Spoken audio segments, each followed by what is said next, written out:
Matius 6 ayat 33, tetapi carilah dahulu kerajaan Allah dan kebenarannya, maka semuanya itu akan ditambahkan kepadamu.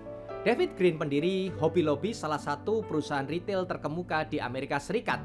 Dia berasal dari keluarga Kristen yang sederhana. Sejak remaja, ia dan seluruh saudara serta orang tua tinggal di sebuah kota kecil di Amerika Serikat bernama Altus. Ayahnya sendiri merupakan gembala gereja yang anggota jemaatnya tidak terlalu banyak. Walaupun dirinya masih berusia sekolah menengah pertama, David Green ikut berjualan keliling kue bersama saudara-saudara laki-lakinya, dan dilakukan semuanya itu untuk menutup penghasilan orang tua mereka yang sangat-sangat terbatas. Suatu hari nanti aku akan mendapatkan pekerjaan dan membawa pulang sesuatu untuk orang tuaku. Demikian janjinya. Lalu kemudian ibunya merespon dan berkata, cari saja apa yang dapat kamu lakukan untuk Tuhan. Saat itu David Green mengaku dirinya tidak tahu apakah ada sesuatu yang dapat ia lakukan untuk Tuhan.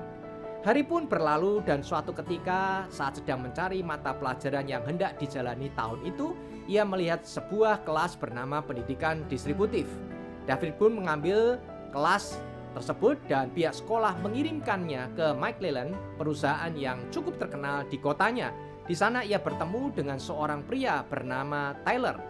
Hari demi hari tugas yang dibebankan kepadanya terus berubah.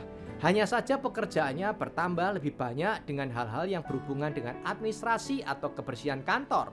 Atas kerja kerasnya di McLellan bertahun-tahun, David Green akhirnya berhasil memberikan orang tuanya satu set perlengkapan ruang makan. Tidak hanya itu saja, ia juga bisa membantu proyek-proyek misi gereja di mana ayahnya menggembalakan. Beranjak dewasa dan berbekal pengalaman di masa remaja, David Green akhirnya memutuskan untuk mendirikan perusahaan yang diberi nama Hobby Lobby. Sebagai bentuk komitmen, ia menetapkan Hobby Lobby tutup pada hari Minggu. Kebijakan tersebut tidak ia ubah, bahkan saat perusahaan sedang mengalami kerugian besar.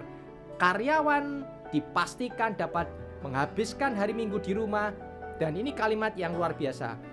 Melaksanakan ibadah dengan keluarga mereka itu lebih penting bagi saya secara pribadi, ungkap David Green.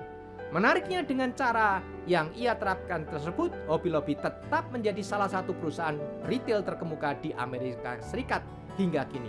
Mencari Tuhan dengan sepenuh hati, jadikan Tuhan prioritas yang utama dalam kehidupan kita. Kerjakan bagian kita dengan kesungguhan hati, Tuhan yang menyempurnakan dan menjadikan berhasil. Amin.